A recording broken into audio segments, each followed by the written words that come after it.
Stella has a PhD in biblical studies. She also has 2 honorary doctorates.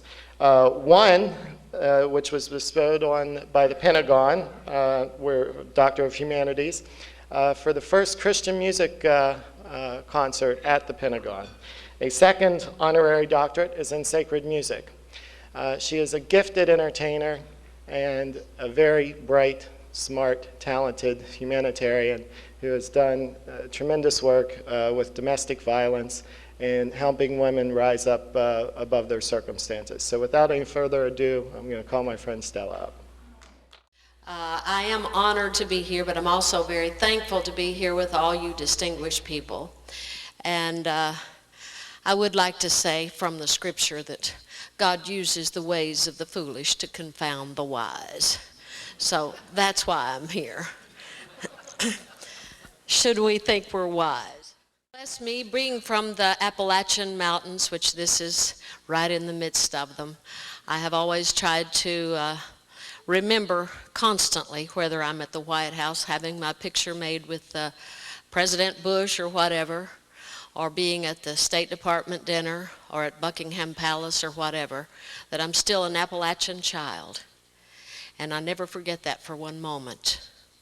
You know, God has a way of sending us out, and He has a way of making us more than we could ever be, just like the song. And I always think about that. My father could not read or write. We were not sure if he was dyslexic, but we knew he did not have the opportunity to go to school and take the time to learn to read or write. My mother had a 7th grade education. But you know, they were 2 of the most incredible people I know and will ever know. They were very intelligent. But the greatest thing about them was the love in their hearts. And you know, my father died a millionaire. Not because he was formally educated and not because he was an elected official, but because he knew how to rise up above his circumstances and raise 12 children and to buy property, fix property up, and sell it just at the right time. He knew exactly when to harvest a crop. He knew exactly when to plant a tobacco seed in a bed, and then exactly when to pull up a plant so that we could crawl around on our hands and knees with little sticks and poke holes in the ground and plant those tobacco plants.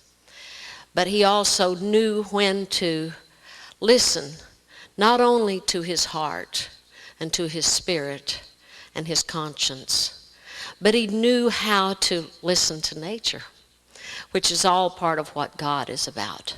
Do we know how to do that? I think that's the most important thing.